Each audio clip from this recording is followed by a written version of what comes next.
What is up? My name's Avery, and I love investing in real estate as well as talking about personal finance. Real estate is how I made my first million, which is why I'm going to be reacting to some real estate investing content out here on the internet.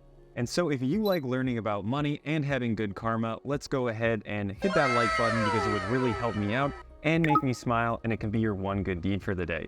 So let's go ahead and get right into that video, which is done by Dave Ramsey. Typically, he will have people call in and he will give financial advice. And today he specifically is going to be talking to this caller about getting started in investing in real estate. All right, we got some Dave Ramsey. Pittsburgh. Hey, Kat, welcome to the Ramsey Shop. First of all, off to a slow start from Pittsburgh. Not really, no offense to people from Pittsburgh out there. But I actually think I should probably change up my outfit a little bit to make sure I match them. Feeling better now. Dave, how are you today? Thank you for having me. My honor. What's up? Yeah, I just wanted to give you a little bit of background about me. I'm married currently. Mark and I just got married on May 7th. Congrats. We are currently debt-free. Debt-free is pretty good. Good way to start. I actually have to take this off. Approximately about 70 to 80K in liquid. So 70 to 80K in liquid, being debt-free, they're already off to a fantastic start, in my opinion. When I bought my first property, I had about $30,000. So better start than where I was, in my opinion. And I was in the Boston market. They're in Pittsburgh, so properties are probably worth a lot less. So let's see what Dave has to say about all this. We make collectively right around 70 to 75 yearly. Okay, 70, 75, not super high, not super low, especially with two incomes. And so the fact that they've already saved 70 to 80K, which means they're definitely financially diligent, good at saving, and they definitely have some good discipline. What we are doing right now is we're renting an apartment. So with our rental, rent and utilities, our expenses are right around $850 to $900 a month. And right now, we do have some crypto investments, and we'd really like to get into real estate investment as well. All right, so very interesting, very low expenses, $850, $900 a month for their housing. They're already doing a pretty great job. The crypto investments kind of came out of nowhere. I'm not really sure what got them into that. Probably something on the internet. So definitely curious to hear what else they have to say. But we're not sure if maybe either moving into a duplex for our first home would be the right choice as far as making, having a place to move into and obviously making some investment on the other side of that duplex. Or if maybe we should buy a smaller home, fix it up, and within a year's time, maybe move out of that to another one and then just rent that home out or flip it. But that's what we wanted to ask you. All right, I think I just love how quizzical Dave looks anytime people call in, and he's definitely about to berate them. But the thing that they were talking about there was house hacking. That's how I bought my first rental property. I bought a duplex, I lived in one unit, and I rented out the other. The other side, plus the roommate I had, covered all of my expenses, allowed me to go from paying rent, which in their case, $850, $900. In my case was $1,100, $1,200 with those utilities, to paying $0. So I was already saving significantly more money. If they were able to do the same, they could stack away at least an extra $900 every single month. Their alternative was to do a flip. I personally think the best way to get started investing in real estate is that house hacking strategy, but let's see what Dave has to say. Well, I think a precursor to the answer is rule that we use at Ramsey is we answer your questions of what we would do, knowing what we know if we woke up in your shoes. Good rule. I started with nothing, and by the time I was 26, I bought $4 million worth of real estate. It's impressive. Flip this house before Chip and Joanna were born.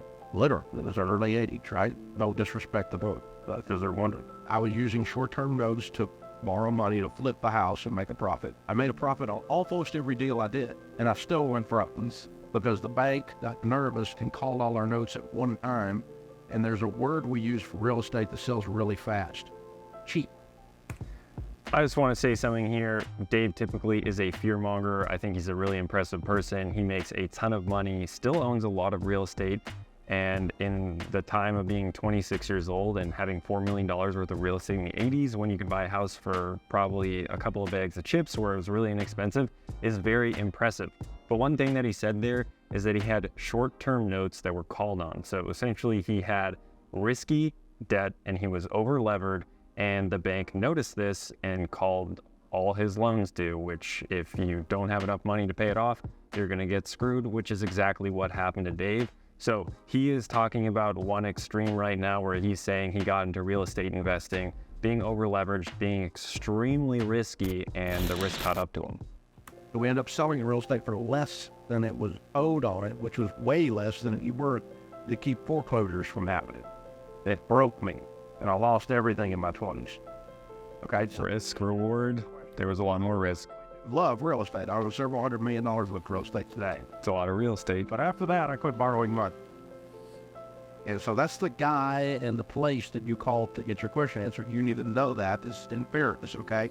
So if you want to flip this house with money and borrowed money and all that kind of stuff, you're really on the wrong show. You're not going to do what we tell you to do. Okay. Having said all that, Appreciate how he prefaced his answer. At least she knows what she's getting into. Here's my answer on duplexes as your first property. And then here's my answer what we would do if we woke up in your shoes. The beautiful thing about a duplex is your renter lives next door. That's a great thing to think about. It is nice that they live next door, so it's easy to manage. You live in the property. But if you do not treat this like a business and create a professional landlord-tenant relationship, treat them like a friend, they can screw you over. And they can also potentially not listen to the boundaries that you may have, come over, talk to you when you don't want them to. And you tell I've been there, okay? And so if they want something, they can knock on your door. But you also don't have much trouble collecting the rent because they're right there. Cars in the driveway, and so we're going to get our money. We don't have to wait on some thing to happen. So you have to set some relational, emotional boundaries if you're going to do that. That's the problem. It's not that bad. The biggest issue I had with duplexes, and I've owned, I don't know, probably 100 of them. Weird brag. Is that typically are rental properties. And so typically the buyer, when you get ready to resell them, is another investor who's looking for a deal. The buyer, when you get ready to sell that same square footage of house as a duplex and a single family, is a cute little couple that wants a picket fence and a place for their French bulldog to run around. Now, I don't think that's untrue back in the 1980s when Dave was in his 20s, but today a lot of people see the viable option of purchasing a small multifamily, aka a duplex, so they can cover a lot of their housing expenses. So there are a ton of regular couples who aren't necessarily getting into real estate investing. They want inexpensive housing, they want to own a property, and this is one of the ways to get in. So I don't think that's necessarily true. Depends on where you live. Obviously, more people want a single family home because that's what we're conditioned and trained and told is the best type of real estate and investment we can make. But I think there are still a lot of people today whose first property, not because they want to be an investor, is going to be a duplex. Feels like a personal, yeah, it was a personal attack. You just take it for what it is. And they're willing to pay more like retail. And I like at least how he said in general, the places where I have these properties, the multifamilies, 2-3 units, have gone up in value significantly faster than the single family homes. So it depends on where you are. As we know, real estate is extremely localized. You can't just generalize across everything. He did say in general, so could be true in general, but it's not true everywhere. It depends on where you are. will outperform a lousy single family neighborhood. I'm talking about apples to apples comparison, okay? If you could find a really cool duplex in an up and coming, sweet, regentrified neighborhood, might be a real seriously good play, right? Versus buying a dumpy single family, okay? So that's your upsides and downsides on duplexes. What would I do if I woke up in your shoes is I would pay cash for my first home as soon as I can, and you're very close to doing that once you have decided you don't like losing 50% of your money in Bitcoin. Classic Dave, just getting a dig in there about the Bitcoin. I think it's totally fair. Not sure when this was filmed. I think it was about a year ago, so Bitcoin has dropped a lot, so I think that's a pretty fair dig. But what he did say there about getting your first property in cash, this couple makes $70,000-$75K a year. They have $70,000-$80K saved up. I'm not exactly sure what median home price is in Pittsburgh. Let's call it $250,000-$300,000, which is extremely low compared to the rest of the country and potentially where you are. So it would take them many, many more years in order to get into real estate. To save up for cash for property in 2023 is not the same as saving up for cash in 1980. Plus, Dave Ramsey makes hundreds of millions of dollars every single year, so it's easy for him to save up in cash for any rental property that he wants to buy, which is why he has so many. How much do you guys have in crypto? Just curious. Well, since we just got married, we haven't merged all that yet. I really don't know how much he has. I have approximately just shy of 10 grand. Okay. I like that George had to say something. Are much You like risk more than I do, but I've been broke. That's another thing you didn't like. I don't like risk much. I don't like losing money. I lost a bunch of it, and it's too hard to make. I don't think anyone likes losing money. I know that because you're playing with lottery money. But this is a classic overcorrection, what Dave's talking about with risk. He was extremely risky in his 20s, so now he is anti-risk whatsoever. I think there's a happy medium. Don't need to be over-leveraged, don't need to be under-leveraged, but I think debt is helpful in order for you to build some wealth, because you do need some money in order to make some money, especially in real estate. If you don't have the money, maybe a partner does or the bank does in order to help you buy that property that's going to get you there a lot quicker with a little bit of a risk compared to you just saving up over time, which is going to take you way too long. Ghosts, you've lost your butt on it, and I'll stand around acting like you did something cool. So I'd be getting out of that. I'd be buying some real estate. I'll pay cash for it. Yeah, I mean, you guys don't have a home currently, right? Primary residence. Right. But that would be my first goal. I wouldn't mess with the duplex, and plus, they're really hard to find right now because you're not the only one who had this awesome idea. And so if I view I'm getting into a primary residence with the money you have, put a strong down payment down, work on paying that off as soon as possible, and then, man, the world is your oyster. Pay cash. What I did after I went broke was I got my house paid off. Took me a little while. Then I saved up and paid cash for my first one. It's not the sexy thing. That was probably possible in 1980 because his house was like 50K. I actually don't know. I'm making numbers up, making fun of him. Again, I think Dave's a great, smart guy. But today, that's going to be very difficult for you to save up in order to pay off your entire home and then save up again in full cash to buy your first rental. For this couple, that's probably going to be at least half a decade, if not a decade away, depending on if they increase their income or not. But at the same run rate, probably a decade away in order for them to be able to do that, which is just a really long time. You can achieve financial freedom, buy more rental properties a lot quicker if you take on smart debt. So I don't think that it's the number one advice. And I just want to touch on something that George said there. I do not have nearly as much respect for George, so I'm fine shitting on him a little bit. Is that he said to buy a single family home would be a much better investment than a duplex. Yes, there are a lot of other people who are interested in this type of strategy, but a single family home investment right now is, to be honest, in my opinion, one of the worst things that you can do. Really high interest rates, prices seem quite high, not that they won't get higher, but you have to pay every single month in order to have that property, which, yeah, they're saying pay it off, but it's going to take them a while to get there. With a duplex, at least you have the risk separated a little bit, diversified among you and the renter that you have. Maybe you also have a roommate who has a job. So they have a job, you have a job, roommate has a job, or possibly just like how I did it, my tenant in my duplex is a Section 8 tenant. So every single month on the 1st, I got a direct deposit payment from the government that covered my entire mortgage. So I felt pretty good about having them in there, not worried about them not paying. And they don't. You know what happens? You know what happens with a rental? And you have to zero that out. Cash flow is like a bandit. It starts just stacking money up, and able to pay cash for the second one fairly quick. And you got two of them sitting there with zero payments. You're just stacking money, and you can buy the third one. Then you're just stacking money. Yes, if you got to a point where you could continue to stack money, what he's saying isn't incorrect. But if I spend $100,000 to make $5,000 of cash flow, pretty cool. 5% cash on cash return.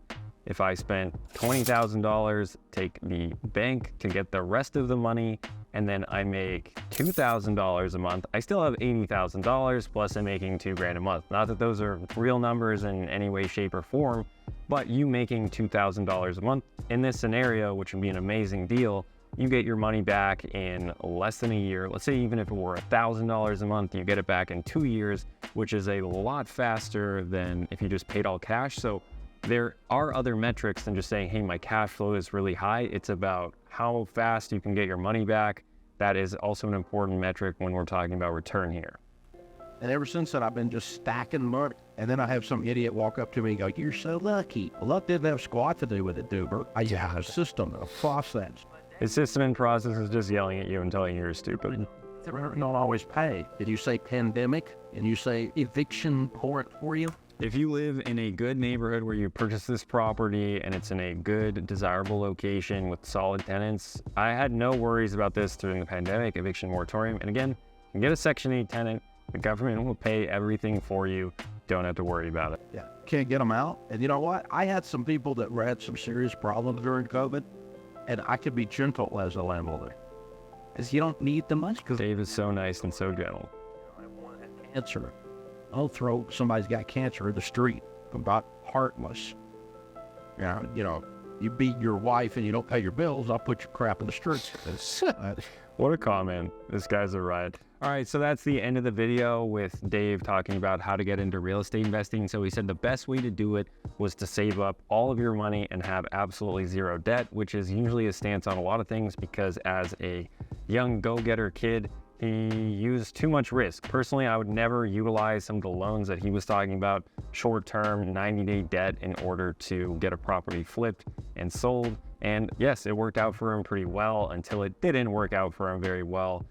You could say the same about me. I own some of these properties and I took on debt. I put down little down payments so I could get in because it was the most that I could afford, because a $525,000 duplex, me having to put $18,000 down, significantly more achievable than me saving up $525,000, which today is now an $825,000 duplex. So just waiting 4 years, I would have then had to save up another $300,000, which there's no way possible that I could save up that much money. So I just don't think that's a very sound or plausible advice. There is going to be some type of risk that you have to take. You don't have to take no risk and you don't have to take extreme risk.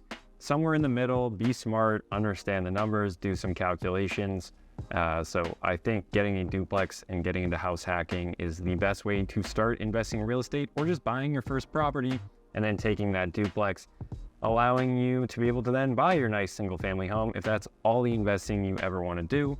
That I think is a much better way. Just use a little bit of risk, be smart about it, don't be stupid. So if you guys enjoyed that video, definitely hit the subscribe button where you can learn more about investing in real estate. And if you have a deal that you want to analyze and you want me to help you analyze that, I'm going to start doing that now. So just send it to my email in the description below and I'll try to get that done for you. And don't forget that more money is coming your way.